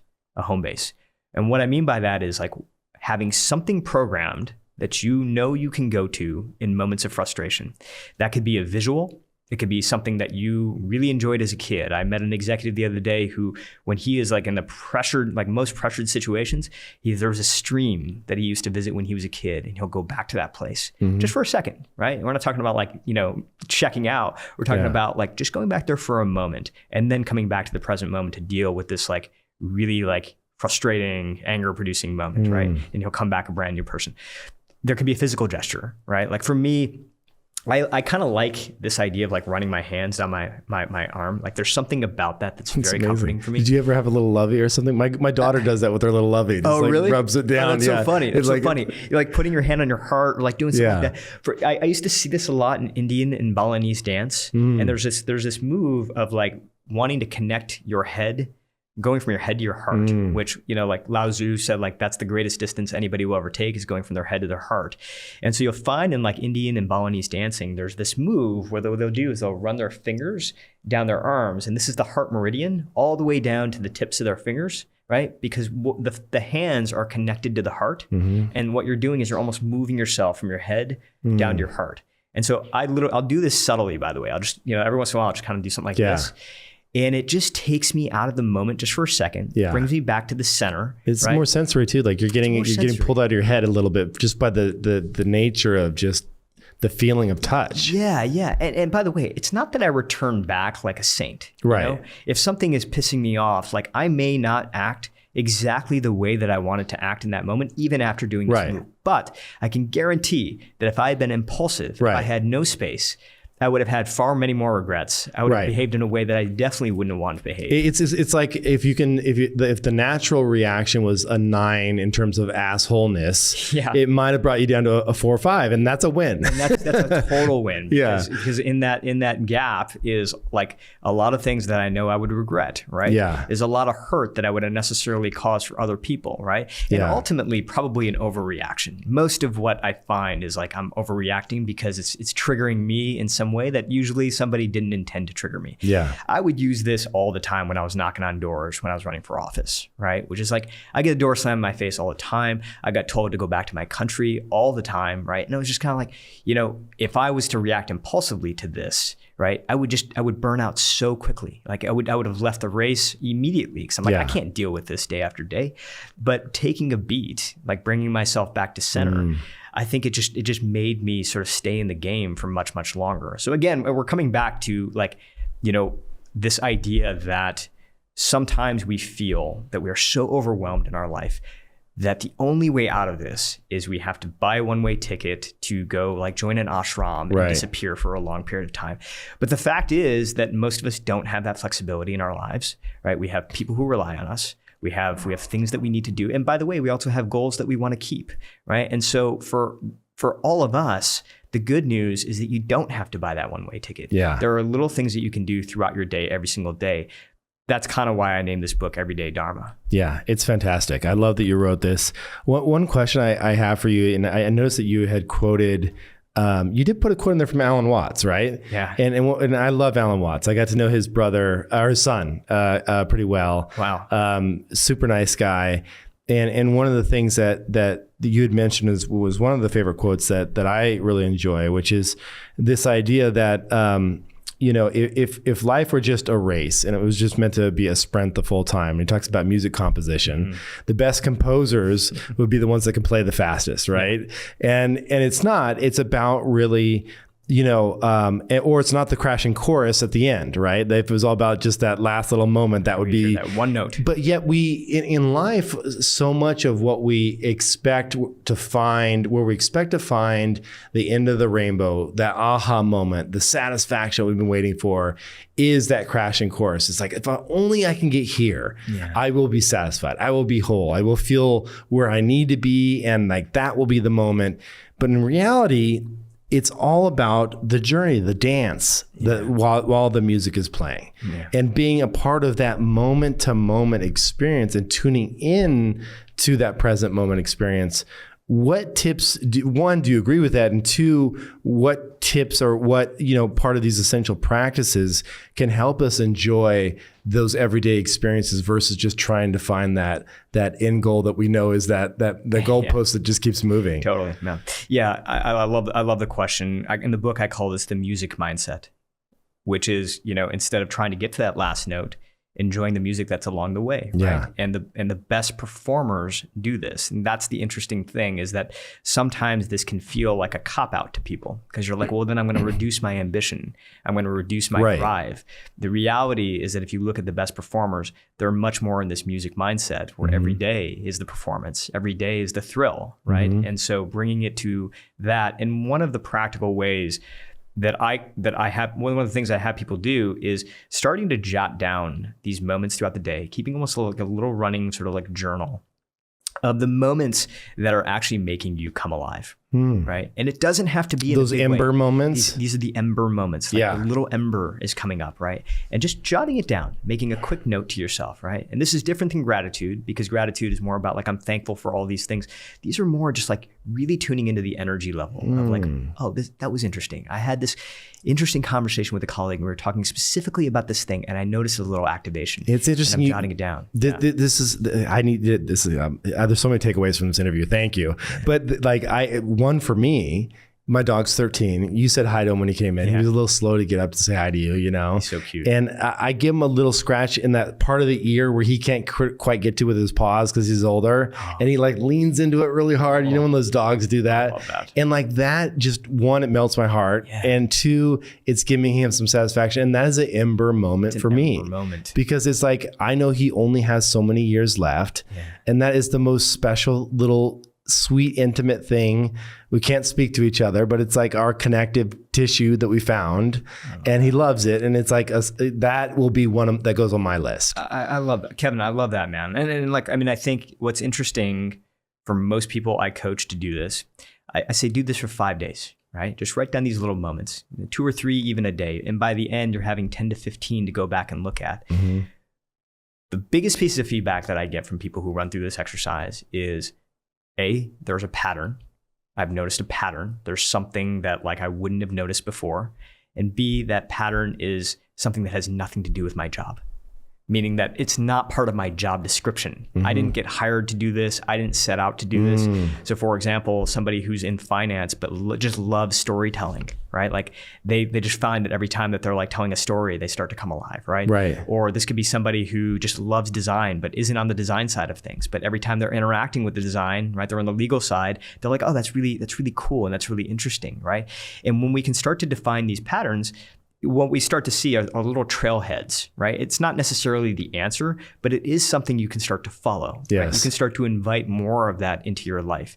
And when you start to invite more of that into your life, that's when you start to make this journey back to the music mindset, right? And by the way, when I say journey, if you take one step, you feel it, right? It's not this long thing that you have to go before you find your Dharma. You take one step towards your Dharma, one step back towards the center of that wheel, everything begins to change. Let me ask you a question about that. You mentioned, okay, so trailheads is a great analogy for me. I can immediately understand that. What do you consider, like I think of health and mental stability and just being, just happiness in general, not being any one thing, but a combination of little things that add up in an aggregate, like bring me peace, joy, happiness, whatever those different emotions that they touch on throughout the day. Yeah. What do you say when you think about these trailheads that lead back to everyday Dharma?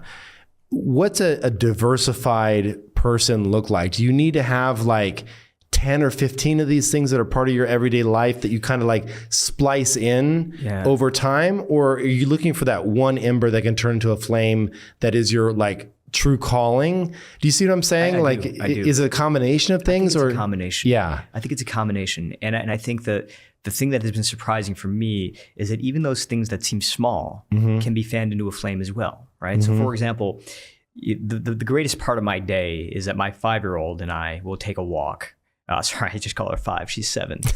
I always do this, right? You said how time goes faster the older you get. Does this get locked in time for you as well? So she's 7 years old now. Yeah. And we take a walk every night. And we've been doing this since she was 5 years old. We always do it after dinner. And it is literally, for me, it is the best thing, right? Because it's just the two of us. This is our time together. And what I've kind of realized over time is that if there's an ember to flame, it's going to be that one, right? Like I will give up certain things in my day, but I'm not going to give up that, right?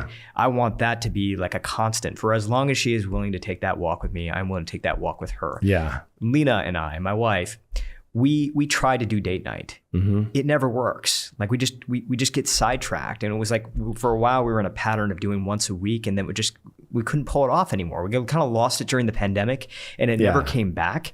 But it's hard with kids too. It's hard with the kids. There's a like, you never know what you're going to get with colds and sicknesses 100%. and Every day is different, right? But what we know is that there are 15-ish minutes before the kids wake up and the house goes berserk, where it's just the two of us and we're both awake. And what we do is we put our phones away during that time.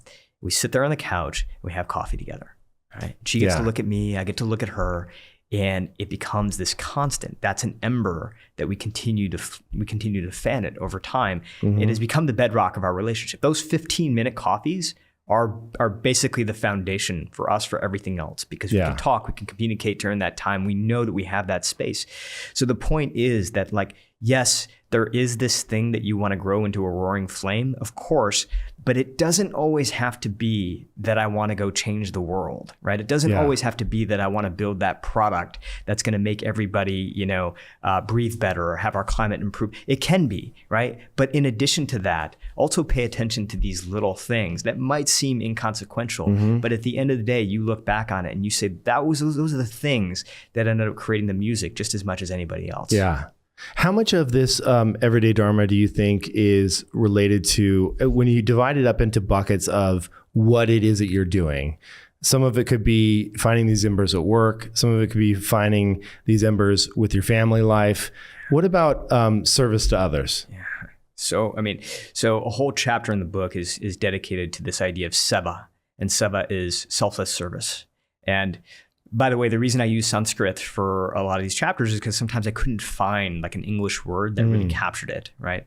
But seva was really sort of Gandhi's philosophy. Like, it was a way he brought Dharma into his life. And somebody asked Gandhi one time, like, how do I find myself? And what Gandhi said is the best way to find yourself is to lose yourself in the service of others. So one of the little known stories about Gandhi is he was actually terrified of public speaking. And he started out as an attorney, and he was so bashful in the courtroom that it just never stuck as a career, because he couldn't argue in front of people. And so that's a really surprise, right? Because all of a sudden you find him later on in life giving speeches to hundreds of thousands of people, like this galvanizing leader.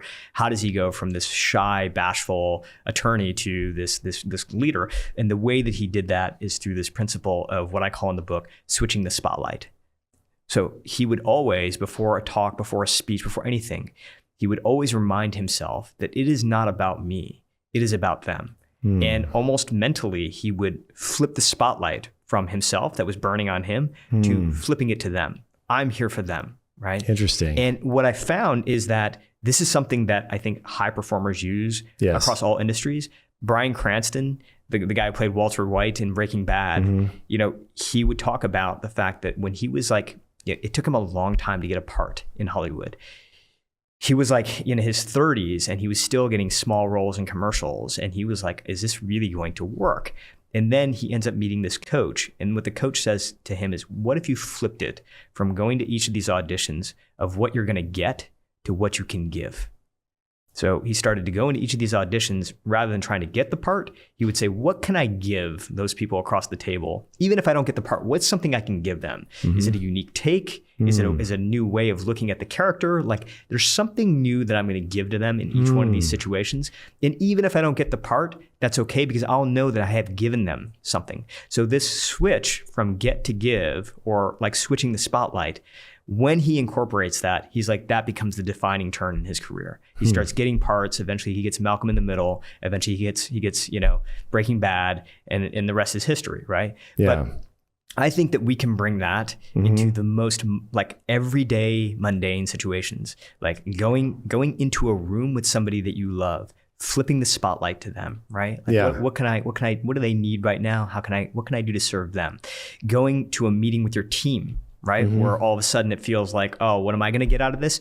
What can I give in this meeting, right? And by the way, like I think, venture capital is a great example of this, right? Like switching the spotlight from yourself as like, because you sometimes feel like because you're the CEO, you're the founder, like the spotlight's on you, flipping it to the investors, or better yet, flipping it to your customer. Almost acting like you're a representative of your customer inside that meeting, right? You're there to serve this person. And the reason that you're here is actually not to get funding from you. The reason that you're here is because I want to serve that person. And in order to serve that person, I need some funding in the bank to go make that happen. It also drives a lot of respect and admiration for the person that is out there giving praise to others and in the service of others. I saw a great little mini kind of YouTube documentary on the essence of Keanu Reeves. And he's a quiet, gentle giant that is insanely well respected, kind of has a cult-like following. And they break down his interviews, and almost every interview that guy gives, he is just in the constant praise of the people he works with. And you fall in love with the guy, even though he's not like an outrageous press, like, there's different types of personas and charisma. Like you think of The Rock on one end, that is fantastic for so many other reasons. And then you look at Keanu, and it was just always because they just kept coming back to this idea of he's always lifting other people up every time he talks about someone. And it was just like, I had never thought of it that way. But when I think about him, I've just always respected how he comes off as, even though he's this, mega movie star, comes off as a very average, likable individual, you know? I mean, it's amazing how many patterns of this you find across sort of different industries. And I think part of the reason for it is because if you're making it about yourself, that is a fast track to burnout. Every single one of the losses, every single one of the missteps is going to feel much more personal, right? It's going to feel like it was all on you and you failed, right? But I think when you can flip the spotlight, when you can actually make it about them and not yourself, it is much easier to turn a loss, a failure, into a growth opportunity, right? Because it's kind of like, well, look, I learned how to serve better, right? And now let me go do that differently next time. So, a big part of the book is structured around service. By the way, I think that, like, when I reflect back to the stories and look back at sort of why did people come out of the forest with a new way of enthusiasm, right? What was it that allowed people to have ambition, to engage with the outside world, but have inner peace? I think service. I think ultimately it's about service, right? If you are truly in a place of serving others, that is one way for you to feel like content, fulfilled on the inside, but at the same time, really striving on the outside. Like Dr. Martin Luther King, I think, by the way, is an incredible example of this as well. Like he was much less confident than people actually believed he was. There's a lot of stories of Dr. King being in rooms being like, I don't know the answer. And I'm like pretty scared about everything that's happening right now. So like, but we're figuring it out, right? And the reason that he was able to sort of continue on as somebody who was pretty timid and shy and step into these incredible moments is because he always switched the spotlight. It was never about him. It was about them. Wow. I love that. Well, this has been an awesome chat. Is there anything else that you would like people to take away from this book? I mean, obviously, I'm going to encourage everyone to go pick up a copy of Everyday Dharma. Any other bits you want to leave us with? There's been so much wisdom dropped today. I love it. Look, man, I think like with anything else, this is true, which is that we are always going through cycles, right? Meaning that we're learning, we're growing, and then we kind of take a step back, right? Like meaning that like something happens and we have a misstep. And so like I used to think of the growth journey as a set of steps, right? I'm taking one step after another step after another step. And I don't think about that anymore. It's cycles, right? Like I'm good one day, I'm bad the next day. I win, I lose, I win, I lose. And the beauty of that though is that every time you go through the cycle, you just get better at it. Yeah. Right? You get more comfortable with this idea of losing. You get more comfortable with the idea of like, oh, this is part of the journey. It's part of the growth of it all, right? And so that's the thing that I would say, whether you're trying to incorporate the techniques inside this book or just like trying to make change in your life, is like, it is not linear. Yeah. It is cyclical, right? And that is just part of it. And once you start to accept that, I think things get a lot easier. You start to enjoy the ride a little bit more. It's a great point, because so many people, even colleagues and myself, I'll put myself in this bucket. It's like, you like to think of success and life as just being this beautiful upward linear growth, pattern in terms of who you are and your career and everything else. And, I always call entrepreneurship, it's more of a roller coaster filled with loop-de-loops and everything else, right? Like there's this idea of, when I've been very lucky to have some of the greats on this podcast, from the Jack Dorseys to Elon Musk to, Tony Robbins. And one thing I will say that is a common theme is that no one has had that just beautiful, fake, linear, it's like, imagine if the SpaceX engineers had stopped the second the rocket tried to land and fell over for the first time. Yeah. And there's still, it's been a decade later and they're still not able to land every single rocket back successfully. It's like, that is like the most perfect example of failure in your face, that you just need to go back, grab the data, start analyzing, and go back to the table and try and do another revision, Yeah. And so, hey man, can I say that like, you have been part of that for me, like watching sort of you kind of go through your journey. I mean, I started out as an entrepreneur probably a good 5 to 10 years after you, right? But I wanted to be an entrepreneur, and I was looking to people in the industry, and you were one of them. And I think like the reason I bring that up is because you came at it with a sense of humility about it all, right? And that shined through. And oftentimes, look, after somebody goes through some success, you kind of expect them to change. And I will say one thing like about you, and I'm sure you've heard this before, but if you haven't, let me tell you now, like, you're the same guy. Like I still see the same humble, curious person that I used to study when I was, back in Michigan trying to figure out how the hell to get to Silicon Valley. Well, I appreciate you saying that. I mean, yeah, it's been a hell of a ride the last few decades on the entrepreneurial side, and I think it's more than anything. I was telling a friend this, and I've said it on a podcast, I think on Tim's show before. It's like, especially now that I have kids, at the end of the day, I don't want them to be able to say, Dad was so successful. Look at this, right?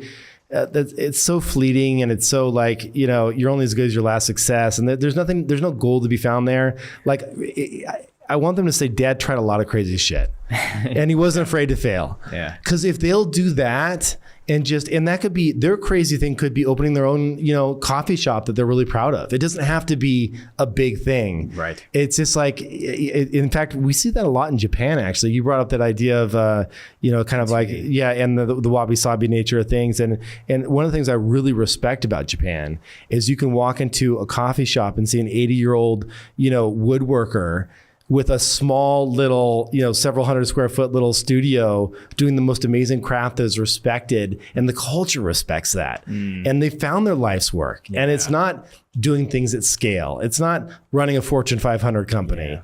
It is just like that one little thing that they're so proud, that little ember that they have found and they're holding on to and are known for. And that's what we all need to find. Like, because that for me is really exciting. So thank you for making this book. Everyone, please go check it out. I mean, it's you can get a hard copy. It's also on Audible. What's the best way to support you? Should they go buy directly from the website? Yeah, you can go to Amazon, go anywhere. Okay. Wherever you find your books. It's called Everyday Dharma. And yeah, it's on Audible as well if you like to listen. Awesome. Suneel, thank you so much for being on the show. It's always a pleasure, Kevin.